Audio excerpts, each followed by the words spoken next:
Boa noite, pessoal.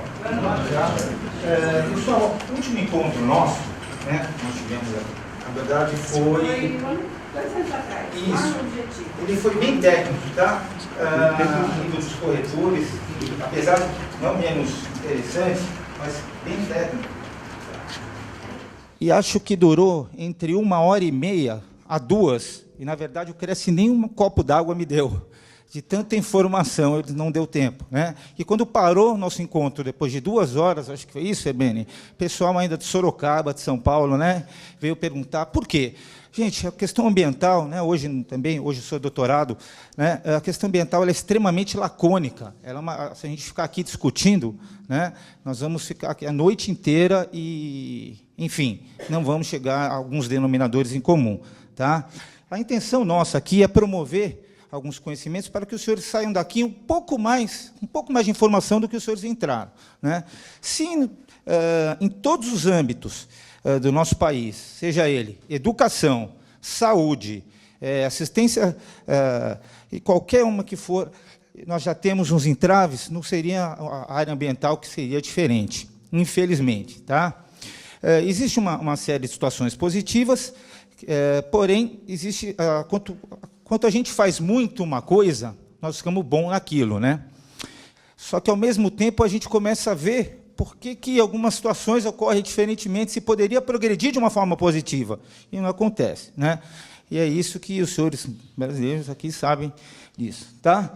Então, tenham qualquer dúvida, a gente bate papo, relato. Tá? Vou procurar não ser técnico. Aqui nós não estamos discutindo licenciamento ambiental, GRAPROAB, enfim, nós estamos discutindo umas informações que são importantes e relevantes para vocês. O dia a dia nosso, eu como consultor, ou as empresas, infelizmente, um cenário que não é positivo. Vamos ver? Então, vamos lá, pessoal. Nós vamos falar sobre uma abordagem teórica, tá? Os quesitos ambientais, aqueles que realmente são importantes para vocês estarem sabendo, a fundamentação desses quesitos, hierarquia, pessoal, IBAMA, CETESB e Secretaria. Nossa, isso a gente se depara isso toda hora. Autodifração ambiental, APP, Área de Preservação Permanente. Nossa, alguns corretores sempre se deparam com isso, falam, APP? Nossa, então isso aí é uma questão que a gente vai estar discutindo. Tá ok? 5 perguntas ambientais mais frequentes na aquisição do loteamento. Isso é para vocês, corretores, ou que na hora que o cara vai comprar o lote. Tá? Antes de dar eu vou dar um exemplo. Aqui próximo à escola, como é que é o nome daquela escola? Ali Carlota, tem um córrego ali, né? Tal, a pessoa ganhou uma herança, o que veio fácil foi fácil. Ela comprou um córrego, um terreno inteirinho, que ele permeia a área de APP. Pagou 90 mil para um corretor, né? O corretor vendeu essa situação para ela, aí ela foi, comprou, depois o cara veio chorando as pitangas que agora. E o que acontece? O cara vai buscar agora resolver isso na justiça, vai levar, sei lá quantos anos, o juiz já está assim de processo, e já foi. Então, ele ganhou uma herança fácil e foi fácil. Por quê? Porque precisa de informações. Gente, meu pai é engenheiro civil, se eu for construir um muro aqui, o muro ou não sobe ou cai, né? Eu não sei se existe algum pizzaiolo aqui ou alguma situação, cada um na sua área, não tem como, tá? Ainda mais uma área lacônica como essa, tá? Isso até é interessante porque isso é recente, essa questão, tá? Isso vem de 10 anos para cá e a questão, o foco principal do ambiental, algumas pessoas falam, nossa, mas é abrir. Não, muito pelo contrário, é restringir. Tá? Por quê? Porque, um lado, tem o poluidor-pagador. O que é o poluidor-pagador? Vocês têm exemplos aí na vida de vocês. A água, conta de luz. Né? Então, você usa e você paga. E eles acharam um nicho aqui. Tá? Vocês vão ver como. São os autos infrações. Quanto mais você degrada, mais você paga. Tá? Queimadas e etc. Então, aonde está baseado isso também? Qual o lado positivo? Vamos falar o lado positivo, é o princípio da sustentabilidade, ou seja, a gente utiliza os recursos ambientais de forma saudável para que as gerações futuras utilizem dos mesmos recursos. Joia, né? Os filhos de vocês, as crianças... E joia, gente. Nosso presidente já vendeu mais não sei quanto da Amazônia, tá? O nosso Nióbio já está indo embora. Então, bom, mas o princípio é esse. 5 perguntas ambientais mais frequentes na aquisição de um lote. Posso tirar todas essas árvores? Então, o cara olhou lá o lote, então é isso que ele vai falar para vocês. Quanto eu devo deixar de árvores no meu lote? Como eu faço para obter essas devidas licenças? Se tirar sem licença, o que acontece? Quanto tempo leva para tirar? Né? Entre outras, mas é isso que a gente tem a experiência aí. Posso tirar essas árvores? Óbvio que não. Quanto devo deixar no meu lote? Isso aqui precisa fazer, né, um estudo, a gente vai chegar lá. Estudo de viabilidade. Como faço para obter as devidas licenças? Também, se tirar as licenças, o que acontece? Crime ambiental paralelo com processo administrativo. O que acontece no âmbito da ambiental, que é diferente dos outros âmbitos? Se eu hoje sair daqui e matar uma pessoa, eu vou responder por crime ambiental somente. No processo ambiental, quando você comete um dano ambiental, você automaticamente é lavrado um auto. Esse auto, né, ele gera o que chama um AIA, auto de infração ambiental. Ele responde ao processo ambiental administrativo. Nós vamos chegar no qual órgão que responde isso, que é o CTRF. Automaticamente é lavrado um boletim. Como ela é um crime, então a polícia tem que investigar. Então é lavado aí um crime. Eu vou passar um exemplo para vocês terem ideia. Eu acho que está... Opa, aqui, ó, para ir passando, eu peguei uns 3, 4 aí, ó, por gentileza, só para quem nunca se deparou com tal situação. Oi. Claro, claro. Com relação ao direito adquirido, você comprou um loteamento que era uma determinada lei, mudou a lei depois que você comprou. Sim. Não existe direito adquirido? Existe da seguinte forma, nós vamos chegar lá. A lei ela nunca retroage contra, sempre a favor, porque o Código Ambiental ele é amparado no Código Civil, 9009. Então, se um delinquente comete um crime, e o crime hoje é de 2 anos, não sei se tem algum advogado aqui, tem uma futura ali, né? E a lei passa para que seja 3, 4 anos cumpridos, ele só vai cumprir 2. Porém, contudo, todavia, se a lei muda para 1 ano, ele só vai cumprir unicamente 1. A mesma coisa acontece. O direito adquirido, nós vamos chegar lá, é a bomba de é o ônus. Tá? Até certo âmbito, por isso que nós estamos com problema no Mar Verde 2, não sei se tem problema aqui, problema no Mar Verde 1. Ou seja, Paulo, o que acontece?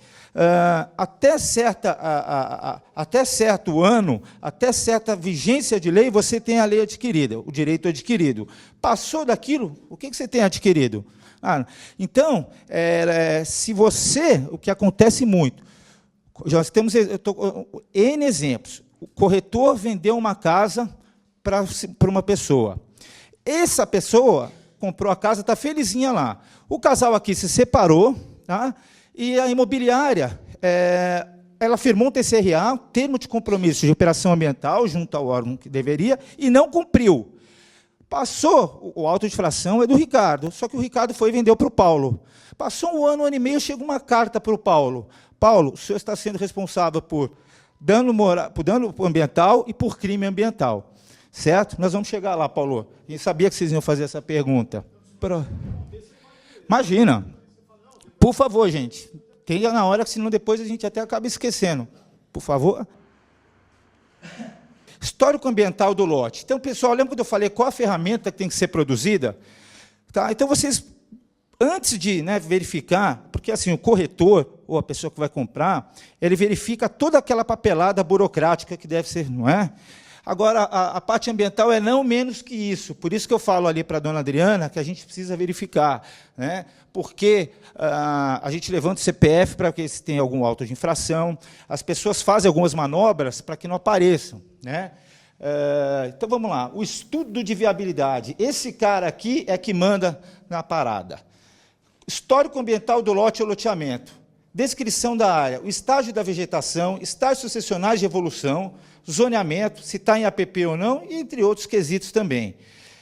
Ali, no estudo de viabilidade, eu já verifico, já se verifica quais as licenças necessárias para aquela situação, ou seja, para resolver aquela situação. Pessoal, tudo aqui se baseia, tanto para a IBAMA, quanto para a CETESB, quanto para o CONAMA, quanto para a CENAMA, em EIA-RIMA, estudo de impacto ambiental e respectivo relatório de impacto ambiental. Tá? Alguma dúvida?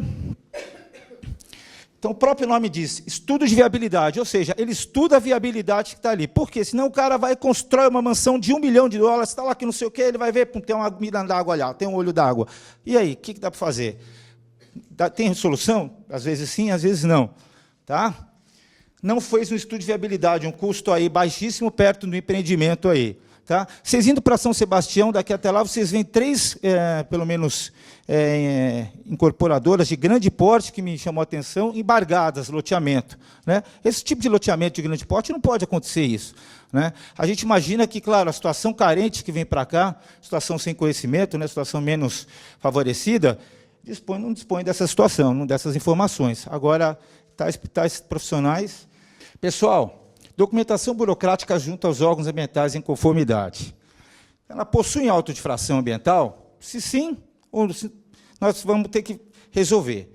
Se possui processo administrativo criminal e se possui embargo de área. Esses e outros quesitos são levantados por meio da constatação, avaliação e validação. Constata-se, avalia e aí valida-se. Não existe. Através do quê? De um atestado de visita em loco, né, que é a visita no local, levantamentos técnicos, diligência, e conclusão na emissão do parecer técnico, ou seja, um laudo ambiental ou um atestado de responsabilidade técnica. Essas duas ferramentas são as ferramentas mais fortes no âmbito, tanto ambiental quanto em qualquer âmbito. O juiz, quando ele me solicita um laudo ambiental, vai à minha ART. Quando ele tem uma dúvida, né, o juiz, o promotor, ele tem conhecimento da lei. Então, se ele tem uma dúvida quanto a uma questão médica, ou se ele tem uma dúvida quanto a uma questão ambiental, ele solicita essa situação para a gente. Então, vem o processo, ele fala, olha, estou com dúvida nisso, me responda. Tá? Isso é o que manda. Tá, ok, pessoal? Alguma informação, alguma dúvida? Fica caro fazer, porque então, pelo que eu entendi, tem que o corretor verificar toda essa condição antes, se não tem nenhum problema. Seu nome é? Pedro, se é os corretores que tem que verificar, não. Eu não posso dizer para vocês, aliás, eu não posso dizer muitas vezes, porque assim, essa informação do poluidor-pagador e muitas outras informações não tem acesso. Né? Não é critério se isso está no corretor, digamos, burocraticamente, oficialmente. Né? Pelo contrário, acredito que não. Mas é interessante o corretor se abastecer de algumas informações, né? Para não, porque, por exemplo, se eu for construir uma casa, eu vou lançar a mão do profissional, né, adequado, um engenheiro, um arquiteto. Então, eu vou me amparar, seja qualquer situação, eu vou me amparar, mesmo que fuja um pouco do meu campo, eu vou me ter que amparar. O corretor ele pode se amparar, porque assim, o corretor que ele vendeu essa área em APP para essa pessoa, ela vai reivindicar, Pedro, judicialmente, né? Aí o que acontece? Essa pessoa vem até mim e pede um laudo. Então, esse laudo, ele não especifica a pessoa, mas ele cita, deveria ter sido verificada a situação tal, deveria ter sido verificada a legislação tal, deveria ter sido verificada a situação tal, deveria ter sido. O juiz vai olhar aquilo, claro, com o tempo que for, e vai validar. Nesse caso, o corretor, ele é corresponsável? Sim.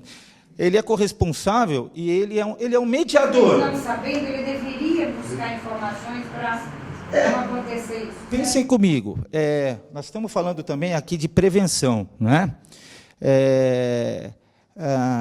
Cada juiz pensa de uma maneira. Agora, o corretor, eu não sei qual, não existe, vocês não veem na propaganda, nem na novela das 7, nem das 8, sei lá, olha...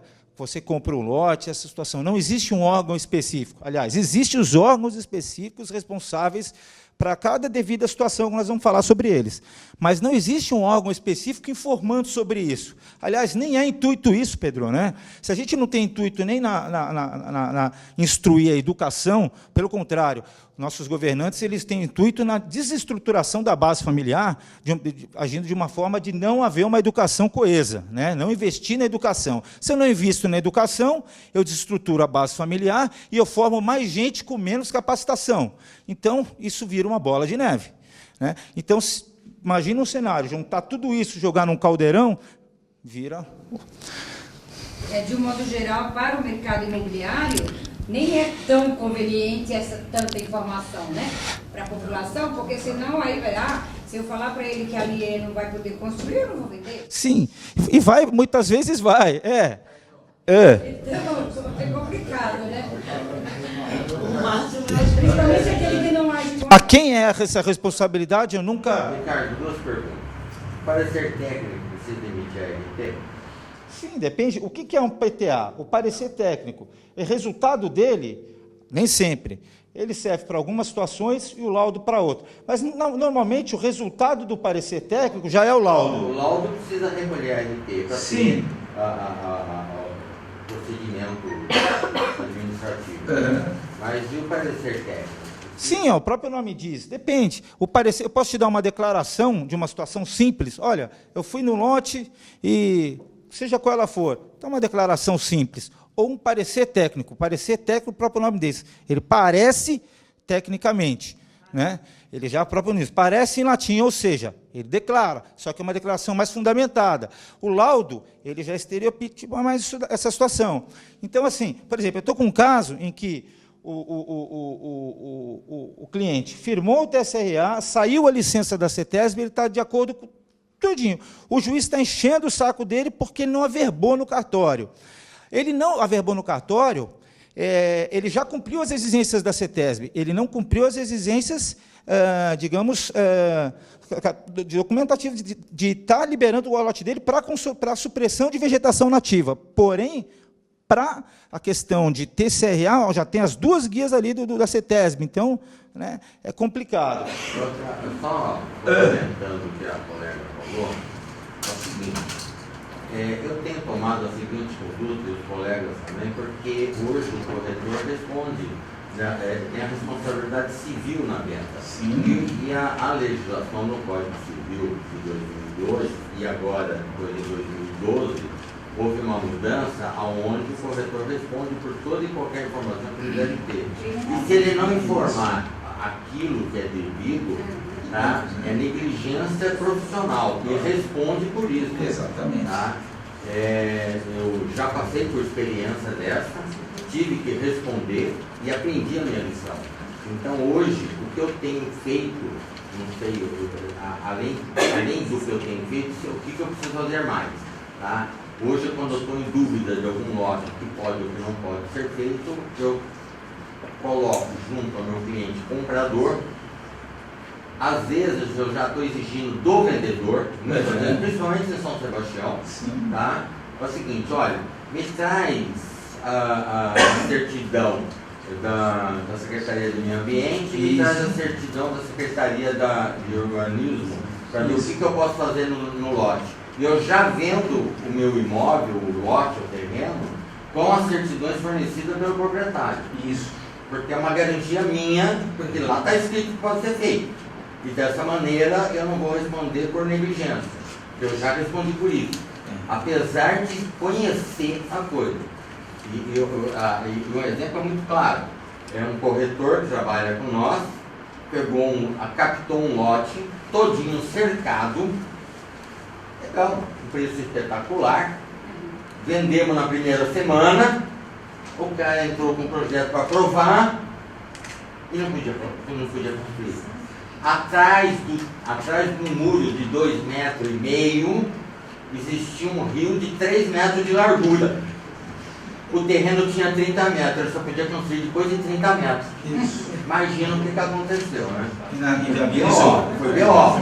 Agora, a gente não viu o rio atrás, porque era uma rua sem saída e você não passava para o outro lado. Quem já tirou uma CDA aqui? CDA, Certidão de Diretriz de Ocupação do Uso do Solo, tal. Antigamente, ela veio pequenininha, né? Agora, quando era a época do Aroci, vinha realizar a regularização junto à CETESB, né? Nós pedimos isso para o Marcel mudar, agora está vindo maior. Porque o cara não lê até ali, ele só lê assim, ó. Ele não lê o final. O final, a prefeitura, ela se isenta. Por quê? Porque existem os estágios que nós vamos chegar lá. Quem responde por quem?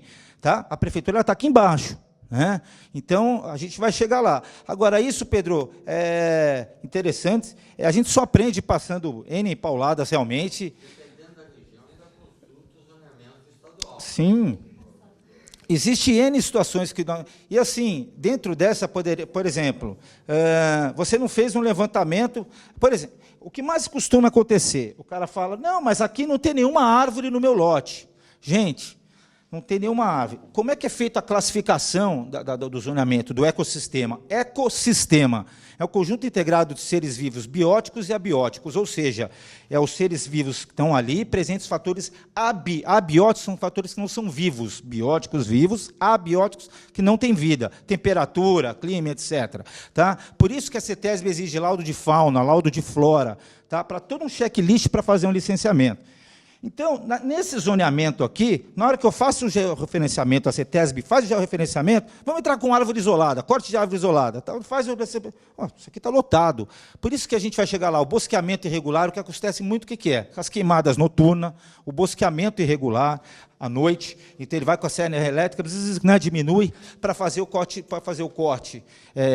porque o que acontece? A prefeitura, ela autua e tem responsabilidade para autuar até X espécies, que são 9, de árvores isoladas, árvores nativas, dependendo do estágio sucessional. Passou disso, é para a CETESB. Então, todo mundo quer cair na prefeitura, porque a prefeitura a gente recebe. A prefeitura está brigando para ter a responsabilidade de responder por tais autos. Sabe quando a prefeitura vai ganhar disso? No dia de São Nunca, porque a CETESB ela é um órgão do Estado e, para ela conseguir isso, ela precisa comprovar que ela tem pessoal de competência, profissionais equivalentes, e uma estrutura, uma infraestrutura, competência para isso. Isso não vai acontecer. Tá? Infelizmente.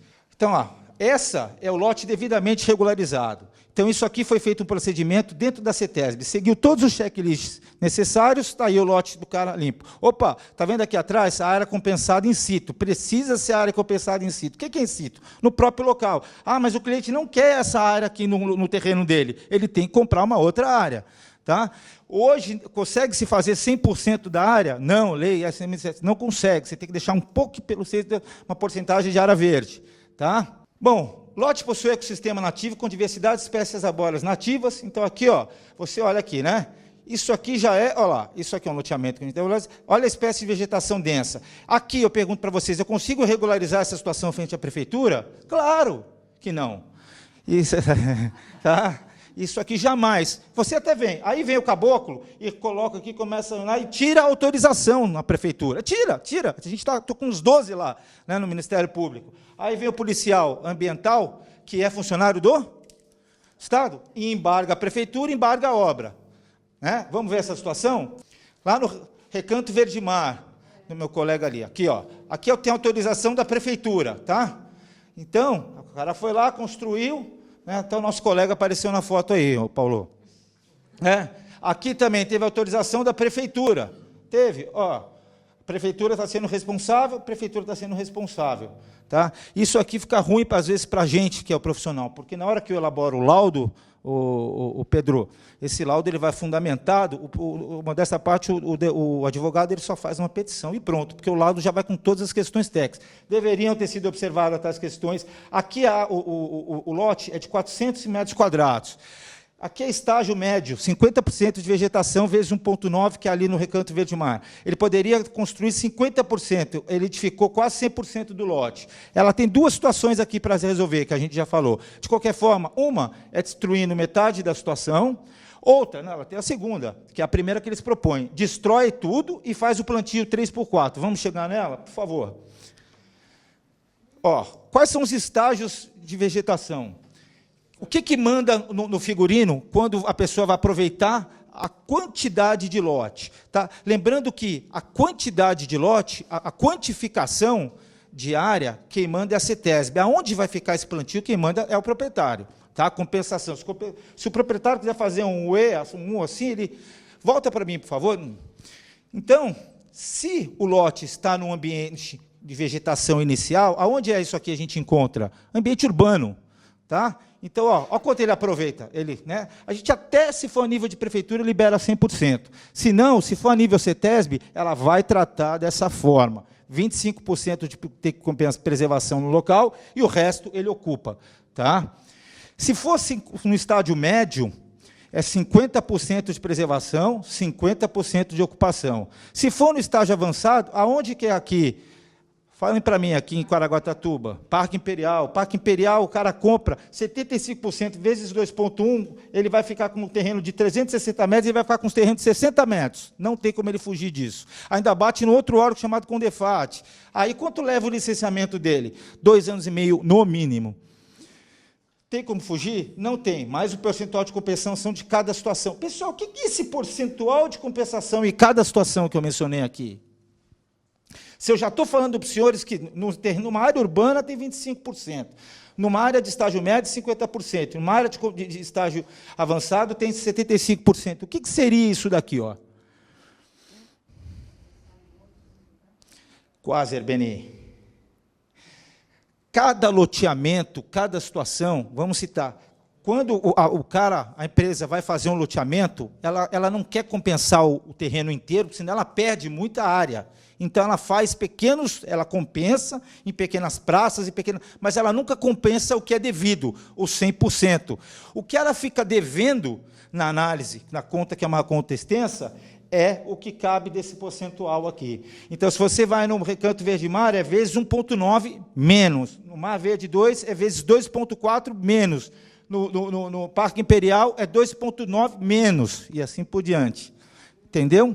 Então, quando a empresa faz, por exemplo, a Vitor Darcoube, quando ela empreendeu aquilo ali, ela não compensou o que deveria ser compensado. Você nunca vai achar 0%.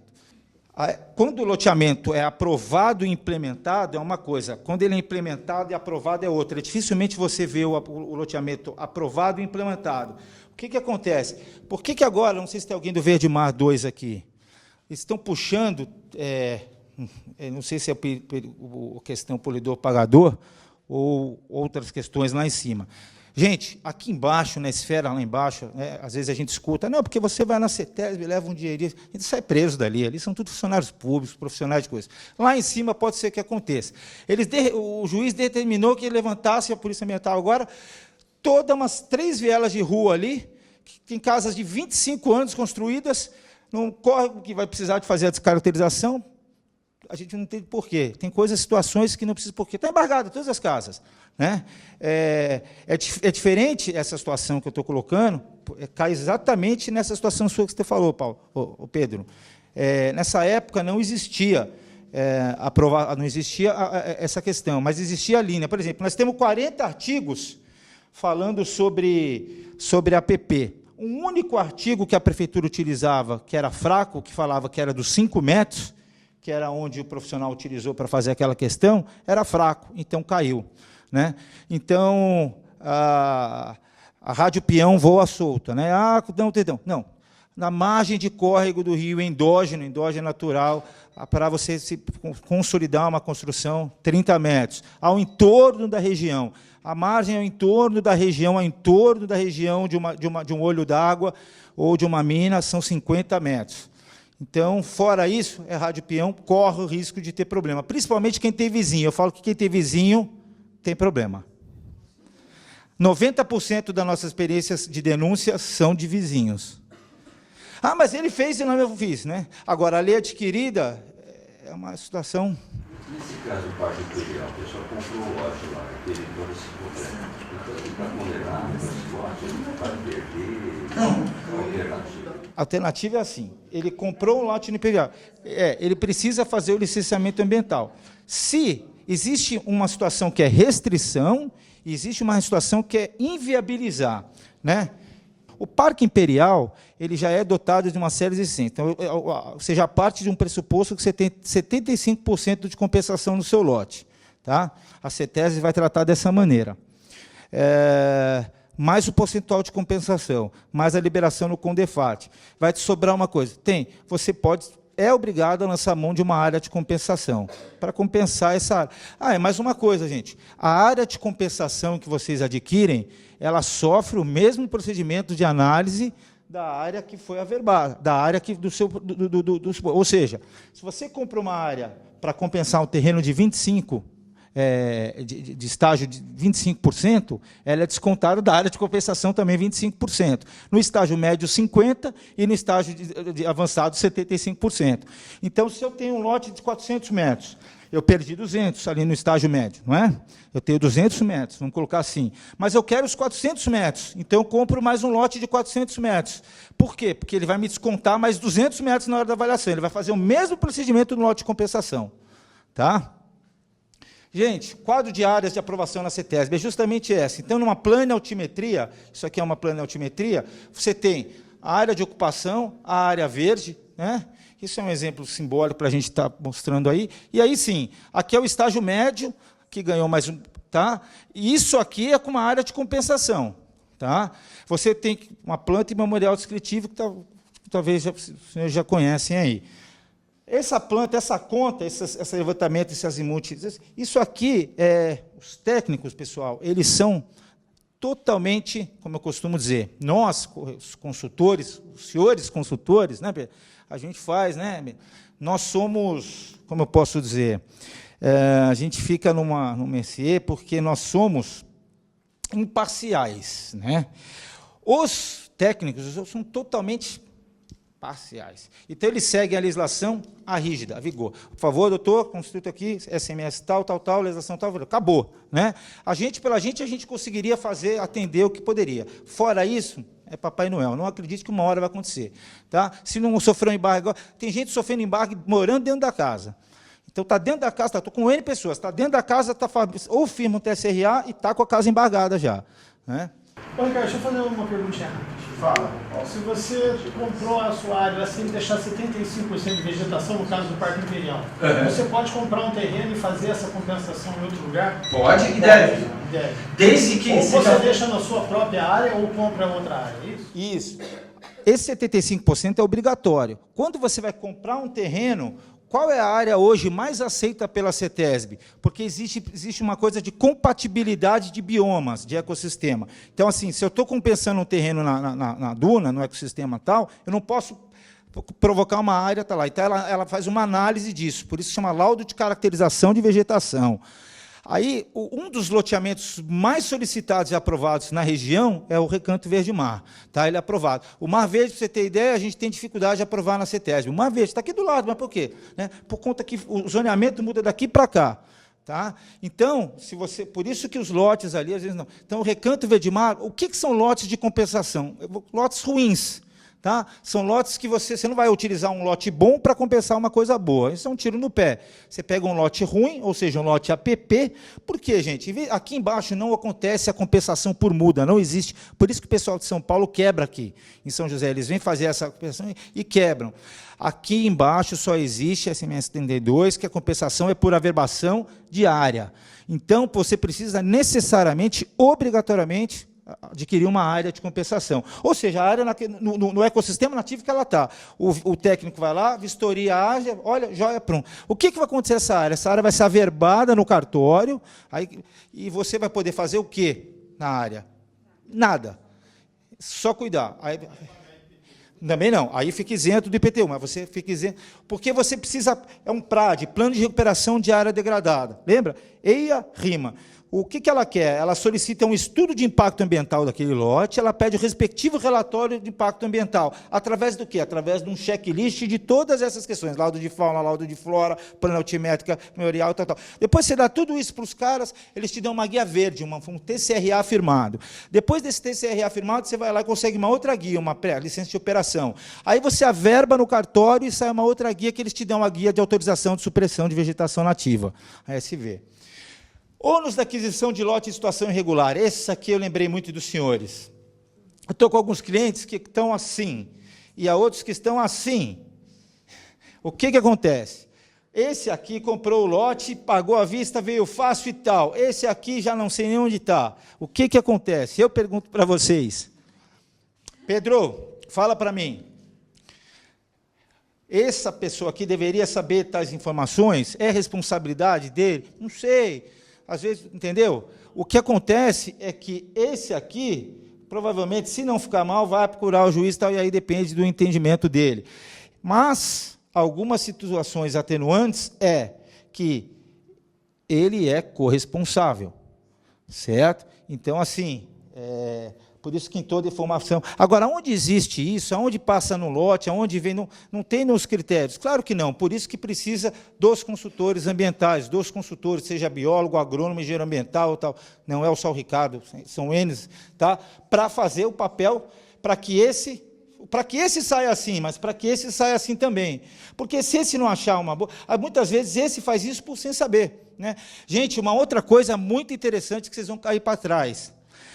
50% dos clientes são os que querem, que provocam para que a situação seja mais fácil. Isso é um perfil cultural brasileiro nosso. Então, não pense que não. O cliente ele não tem né, vocês, como corretores, sabem. Então, ele vem, não, dá um jeitinho e tal. A gente pensa que muitas vezes não. Não. Por incrível que pareça, a experiência que a gente tem é essa. A gente, firmando o TCRA junto à Polícia Ambiental, nosso trabalho que vai aparecer aqui, 50% ou mais é o cliente que propõe a situação errônea, em ambas. Né? Então, se não aumentar, para você ver. Então, cabe ao profissional, porque muitas vezes a gente cai nessa cilada. Não, vai fazer o jeitinho, cuidado com esse jeitinho. Jeitinho brasileiro, exatamente. Inclusive, falando no jeitinho brasileiro, eu fiquei assustado com uma fala, né, de alguns. Pensei, mas o Brasil está desse jeito, o presidente está desse jeito, vamos fazer desse jeito, né, tomar cuidado. A importância, isso aqui é a regularização de lotes, isso aqui é uma área de 600 mil metros quadrados, também foi feito a laudo de caracterização.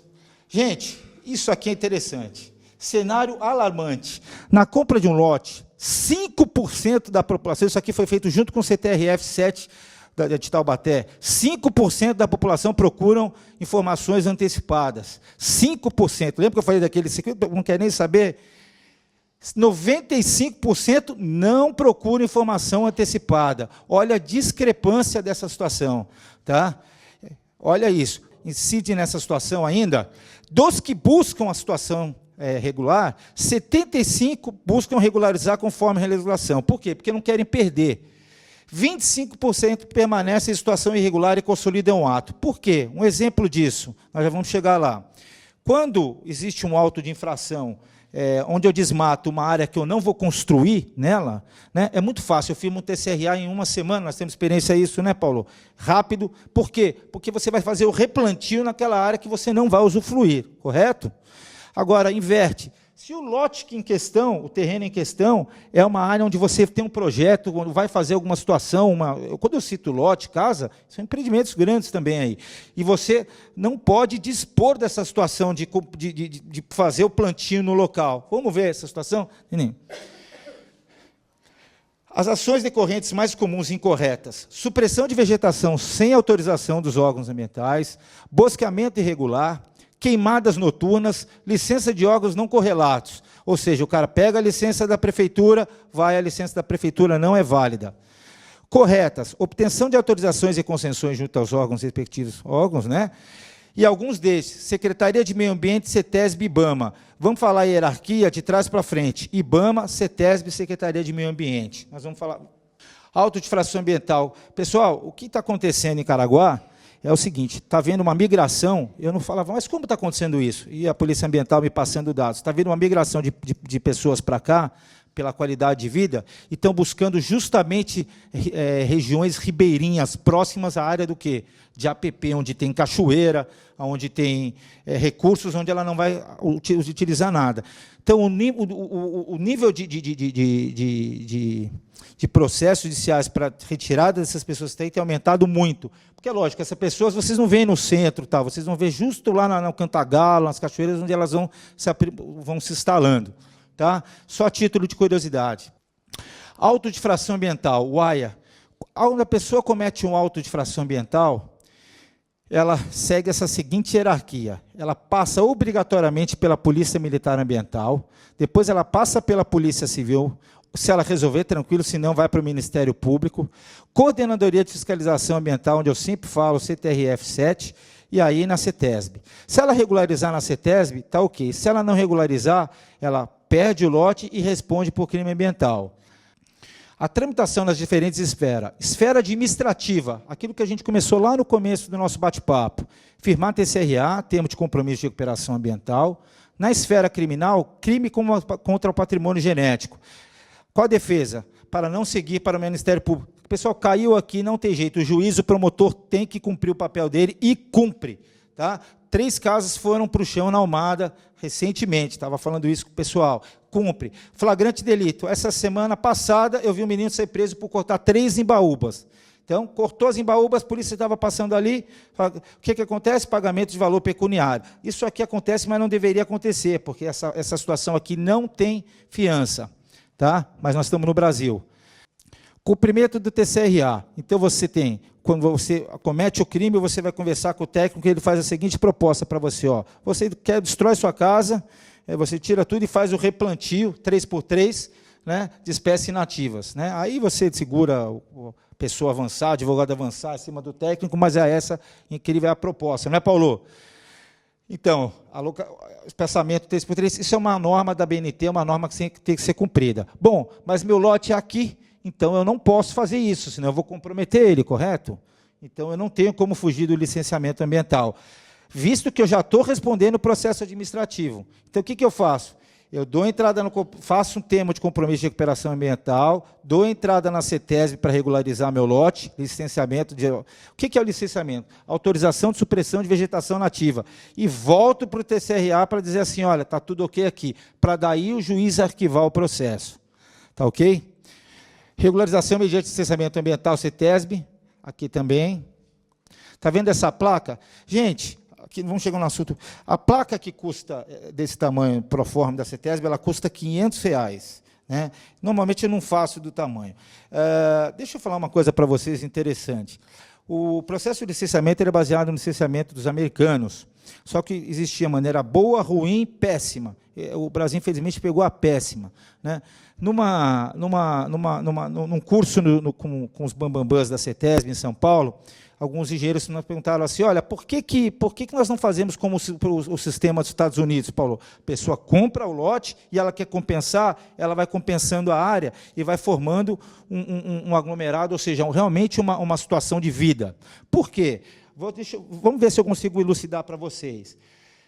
As casas, as compensações in situ nos próprios locais, um compensa no final, né, no fundo, o outro compensa na lateral, o outro compensa na outra lateral, o outro compensa do outro lado, o outro compensa na diagonal. Gente, isso é só função punitiva, não forma corredor de vida, não tem nexo de casualidade, não tem função ambiental. Os técnicos de ponta já viram para os técnicos e falaram, isso não funciona, mas é o sistema. Então, eles promoveram essa pergunta, eu falei, isso não funciona, por quê? Porque não tem corredor. O que acontece? Nichos, né, ficam nichos ali, não consegue o fator biótico se desenvolver, as vidas se desenvolver, é completamente inadequado. Bom, a resposta de um dos profissionais palestrantes foi intrigante. A Mata Atlântica divide L4, tem 4 donos, então os 4 donos não vão deixar que compensam lá. Não sei se o senhor sabia. Como é que uma Mata Atlântica tem 4 donos? Então, por isso que não acontece isso. Nos Estados Unidos, você entra no próprio programa, a CETESB deveria ter, ela já manda para lá. Né? Então, infelizmente, aqui a situação é assim. Ricardo, não entendi isso. A Mata Atlântica tem 4 donos? Isso, é assim. A compensação ambiental, ela deveria ser de um modo que fosse... naturalmente, né, na questão ambiental, já que na questão pecuniária já tem uma questão, ou seja, você polui e você paga. Então, naturalmente, ela deveria cumprir com os requisitos dela, ou seja, o PRAD, Plano de Recuperação de Área Degradada. Você degradou a área, você vai compensar, certo? Tá aí tudo bem? Então, você adquire um lote para fazer isso. Né? Esse lote tem que ter escritura, tudo ok, você manda para a CETESB e a CETESB faz uma análise. Se está de ok, ele é ok. Se não tiver de ok, ele manda você procurar outro lote. E assim vai. Tá? Um processo de licenciamento normal dura em torno de 8 meses a 1 ano, 2 anos. Tá? Dependendo da situação. Bom, existem áreas no exterior que, justamente para formar um pulmão de vida, onde o próprio sistema bate e vai adquirindo essa área para a pessoa compensar ali, certo? Então, eles perguntaram por que não poderiam fazer um projeto junto ao judiciário, aos governantes, para que fosse feito isso na Mata Atlântica nossa, ou seja, um pulmão, um programa de viabilização CETESB, para que fosse, né, entre aspas, pagasse uma taxa.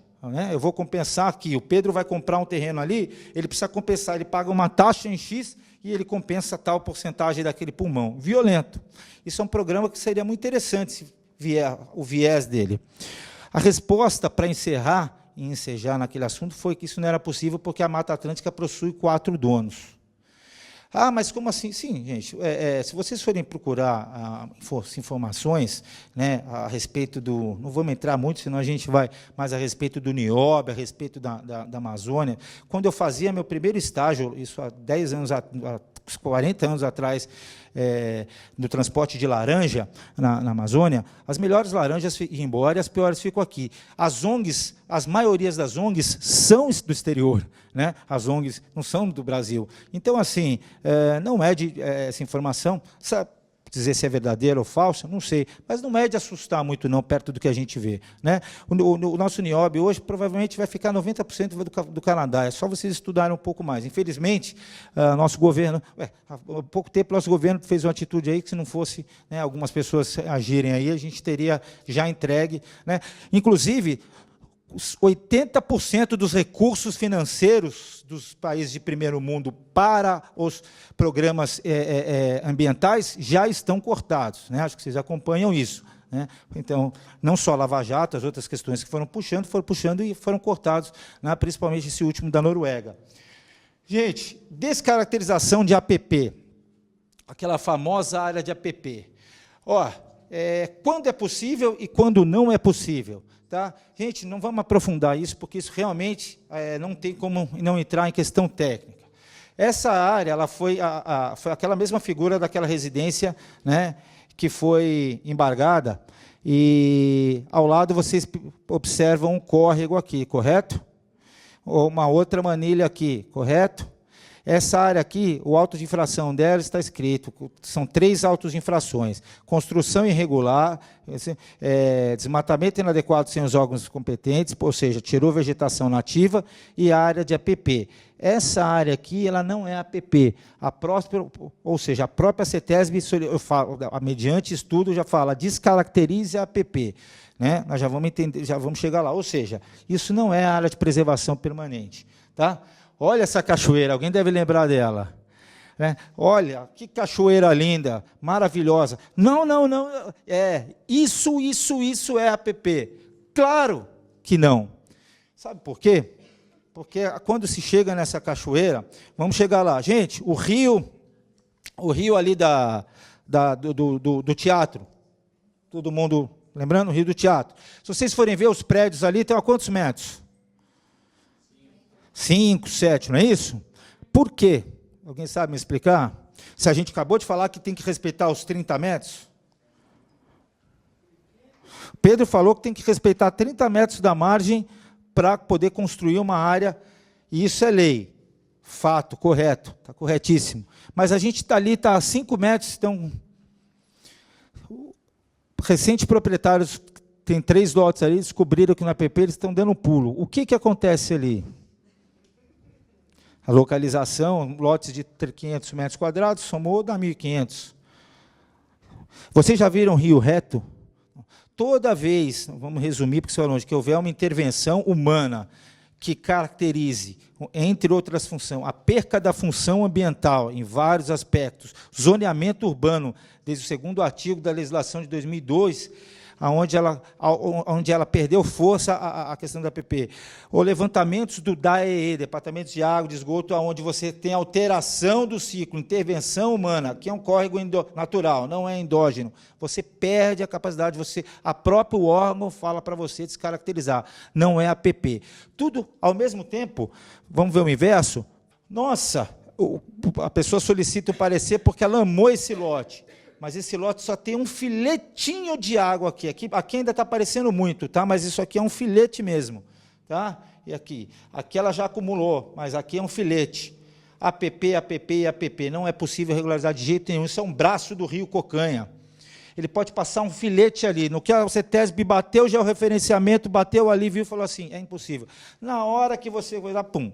Tá? Então, não é o tamanho, não é a grossura, não é a situação. Em si, são os fatores que permitem, que designam se é APP ou não é APP. Vamos ver alguns deles, só, para a gente não... Alguma dúvida, pessoal? Ô, Ricardo, igual você estava falando do Carlota lá, aquela parte do Carlota ali também não pode construir? Não, porque aqui, nós estamos aqui, né? Então, daqui, se você medir 70 metros daqui, 30 metros daqui, sobra 5 metros. Não dá nem para fazer o recuo, não vai aprovar o projeto. Porque como que funciona projetos no lote? Você protocola no urbanismo o projeto que você quer. O urbanismo imediatamente manda para o meio ambiente. O meio ambiente olha, se for da alçada dele, ele solicita algumas coisas. Se não for da alçada dele, ele já devolve falando, ó, procura a CETESB para resolver. Entendeu? Então, se não for dele, ele já tira da alçada dele. Né? Essa situação que eles vão conseguir montar, mas isso daí demoraria anos. Tá? As questões nativas, endógenas, nativas, elas têm um cuidado especial, um olhar clínico dos órgãos, porque elas têm essa questão, gente, entende-se, todo mundo saindo desmatando a esmo, como era antigamente. O que não seria realmente, né? Se todo mundo saindo desmatando a esmo aí, hoje, para vocês terem ideia, na Cerveng, Paulo, quando eles atingem 5% de um impacto ambiental, que tem os técnicos, porque eles têm que segurar o pessoal das antigas, que vem com aquelas máquinas antes, para toda a obra. Dependendo dos animais nativos que se forem acontecer, por isso que os veterinários têm que ser formados para tratar de animais nativos, porque para a obra. Tá? É lógico que ali a gente tem força externa e tal. Agora, imagine se fosse um desmatamento ao léu, né? Não tivesse a questão da sustentabilidade. Nós já temos falta de água em muitos lugares, principalmente nos Estados Unidos. O Brasil, gente, é foco e olhar de tudo, porque o Brasil tem tudo. E desde que nós fomos colonizados, nós somos retirados. Nós temos tudo do bom e do melhor. Os jackers, não sei se vocês conhecem, são os navios da China que vêm para cá, são containers, eles abrem a porta sem pagar imposto algum, eles abrem só os tambores, entram toneladas de água na Amazônia, voltam só para regar os arroz deles, porque nossa água é lotada de micro-organismo e vida. Né? Isso aí então, assim, nós temos tanta coisa, mas tanta coisa, por isso que nós somos isso. Para não dizer que, né, visto o petróleo e tal, né, se a gente for entrar nesse assunto, a gente não para mais. Em questão, deixa eu falar mais uma curiosidade para vocês. 100 metros quadrados da Amazônia, 100 metros quadrados da Amazônia tem mais micro-organismos que tem 100 metros quadrados. 100 metros quadrados. Tem mais micro-organismos que o mundo inteiro. Organismo e micro-organismo. Só se paralelando com a Austrália. Então, assim, imagina o potencial que é um... Né? Então, por isso tem N pessoas, empresas e tal, interessadas. Tá? Essa situação toda que acontece aqui, pessoal, acho que vocês são formados, é claro que vocês não acham que só tem o Brasil por dentro, né? Mas que tenham pessoas do exterior por fora. Ricardo, no zoneamento do Caraguatatuba, existe algumas regiões que eles colocaram DPP ao lado de... hoje corre água, mas foi aberto pela antiga Sudelpa. Tá? Ou seja, estão protegendo um córrego ou uma passagem de água que foi aberta há 30, 40 anos pela Sudelpa. Quer dizer, não caberia, então, essa questão da APP ao lado da onde tem a abertura da Sudelpa? Não, a Polícia Ambiental, ela caracterizou aquilo como APP, porque ela vê água, ela fala que é APP. A Prefeitura, ela faz a mesma coisa, né? O zoneamento, então, assim, o órgão que vai fazer... Muda, por favor, para vocês entenderem, nós vamos chegar lá. O órgão que volta um pouquinho, quero chegar nos órgãos que vocês... aqui, gente, essa hierarquia, na verdade, vamos falar, aqui tem o IBAMA. O IBAMA é um órgão federal de fiscalização, liberação, autuação, ou seja, o IBAMA faz tudo. Né? O IBAMA, ela faz a licenciamento ambiental ou indefere o licenciamento ambiental. Ele autua, ele multa, o IBAMA é um órgão federal. Tá? Aí, depois do IBAMA, nós vamos para a CETESB. Depois da CETESB, nós temos a Secretaria Municipal. né, que seria a secretaria. Então, assim, ela é um órgão na hierarquia bem inferior, né? Então, ela faz algumas coisas, mas ela precisa lançar a mão. Vamos dar um exemplo. Nossa orla toda aí, né? Existem mais de 37 processos no Ministério Público só pela orla. Tá? Então, por quê? Porque existem normas de fazer, mas alguns prefeitos já lançam o modo de fazer deles, mas eles respondem. Esses processos já estão direto no Ministério Público, né? Então, qual é a forma de fazer? O estudo de viabilidade. Como, Pedro? Quem vai te responder e quem vai te validar aqui? Esse cara, esse órgão. Tá? Porque nem esse órgão, pessoal, para vocês entenderem, esse órgão, a Coordenadoria de Fiscalização, ela é responsável por fiscalizar o que a Polícia Militar faz. Então, a Polícia Militar autua as situações. A Polícia Civil, ela lavra o crime. Tá? A Coordenadoria de Fiscalização, o próprio nome diz, fiscaliza e a CETESB autoriza. A CETESB ela tem uma plataforma para autorizar desde uma supressão de árvore isolada até a construção de uma hidrelétrica. Então, vamos construir uma hidrelétrica? Vamos. Se você seguir todos os pré-requisitos que ela exige, você constrói a hidrelétrica. Tá bom? Tratamento, descaracterização. Isso aqui é interessante só para vocês saberem, né?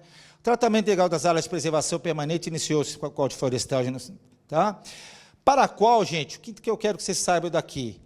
Ó, as áreas de preservação permanente são áreas protegidas nos termos, tá?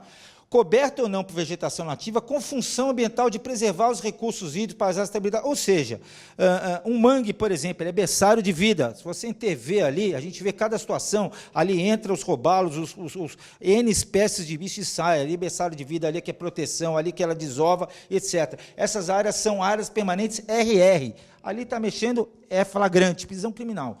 Tá? Agora, a biodiversidade, fluxogênio e tal. As áreas, no artigo 2, ela já caiu e ajuda na situação que você está falando. O que aconteceu? Para facilitar nas áreas urbanas, tá? O CONAMA teve uma medida provisória que ela resume a função do ambiental, ou seja, ela restringe a função ambiental da APP nessas áreas. Por quê? Por causa do crescimento populacional, eles têm que dar um jeito. Então, devido ao crescimento populacional, eles tratam diferente a localização e o zoneamento, Pedro. Tá? Então, áreas que antes eram APP, hoje não são mais. Tá? Utilidades públicas, áreas que são utilidades públicas, hoje é possível fazer projeto, é aprovado. Áreas de interesse social, se for APP em zonas urbanas, são aprovados. A perca do potencial endógeno natural, ou seja, fatores externos que incidem com que perca a função ambiental, ou o levantamento do DAE, entre outros. Então, assim, isso para descaracterizar, são autorizações para a área de APP. Existem os procedimentos para descaracterizar uma área de APP, a área de preservação permanente. Descaracterizar o que é? Mostrar para o órgão que aquela área, ele mesmo pede, ó, esta área eu fiz o levantamento, não é APP, por gentileza, descaracterize. Ou seja, através de projeto, mostra para mim que ela não é APP. Esta área é APP, mas eu autorizo você mediante essa situação. Oi. Legal.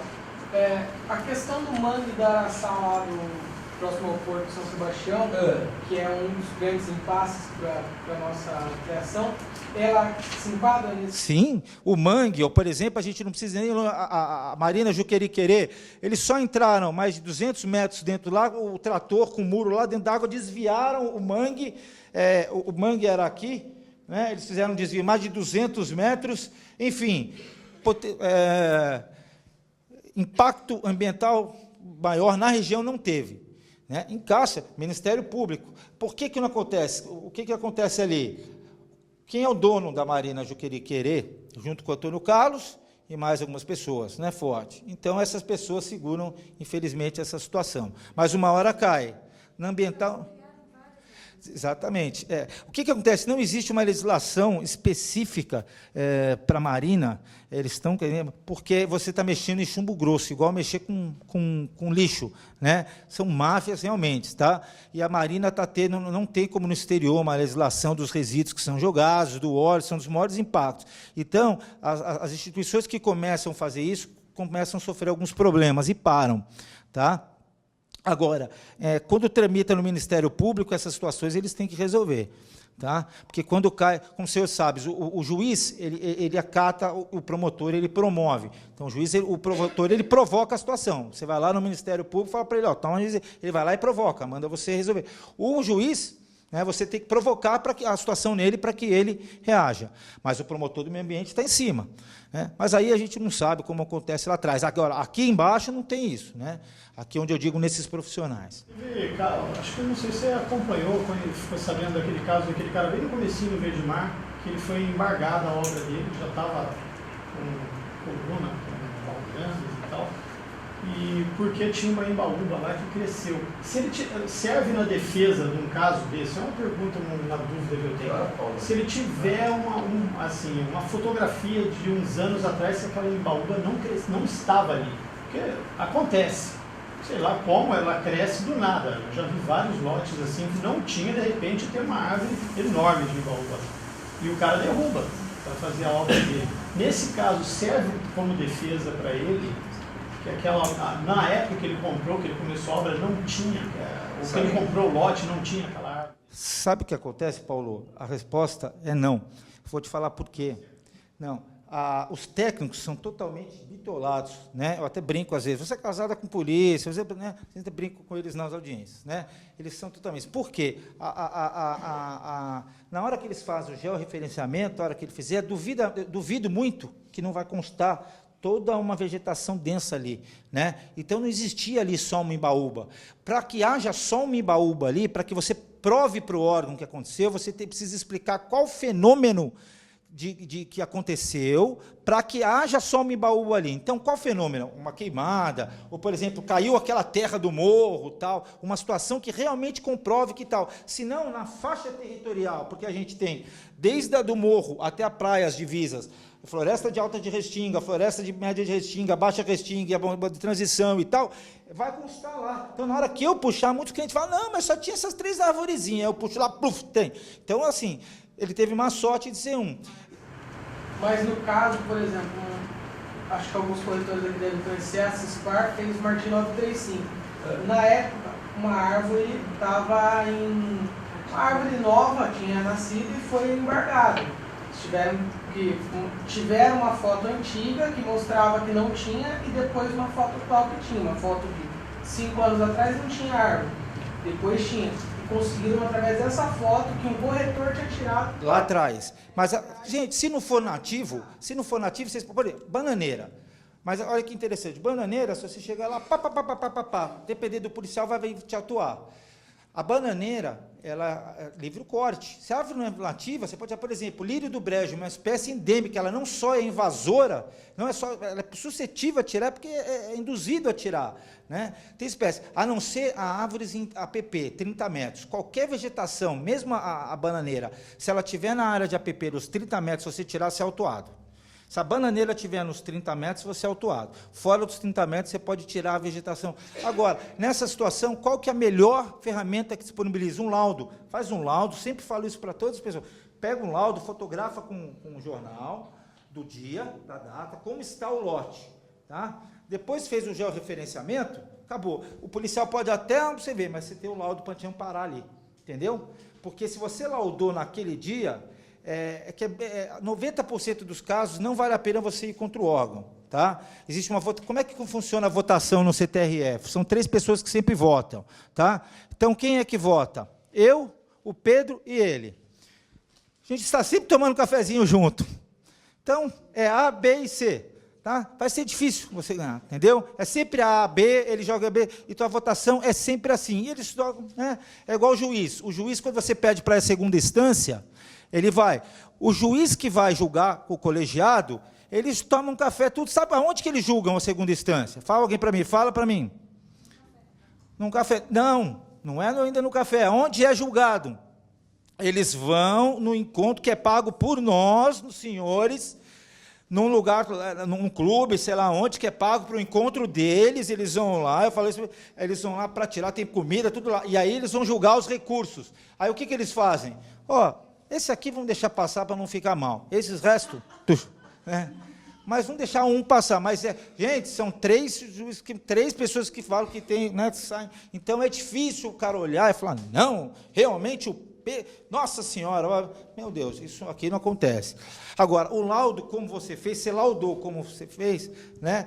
Por isso que eu entendo algumas pessoas que buscam as tramitações não legais, porque o país quer ser tão sério e não tem nada sério, tão burocrático e não funciona, tão abceptível que não serve, né? Então a burocracia é enorme, aí você vai averbar no cartório, o cartório pede tanta coisa que depois ele pede de novo, você tem que falar, isso aqui você já me pediu, então, desculpa. Aliás, o cartório de notas aqui, eu tenho uma queixa enorme, apesar de amar o doutor Getúlio, mas a burocracia, o contraste deles são imensos. Então, assim, a burocracia é enorme para quê? Isso não acontece nos países de primeiro mundo. Então, é isso. Vai lá, é isso. Aqui não, as burocracias são justamente para você se perder aí no meio do caminho. Aí o cara desiste, ou o cara realmente fala, não, vamos fazer pelo meio do caminho mesmo. Né? Tem hora que dá. Entre outras, que mais? Gente, vamos lá.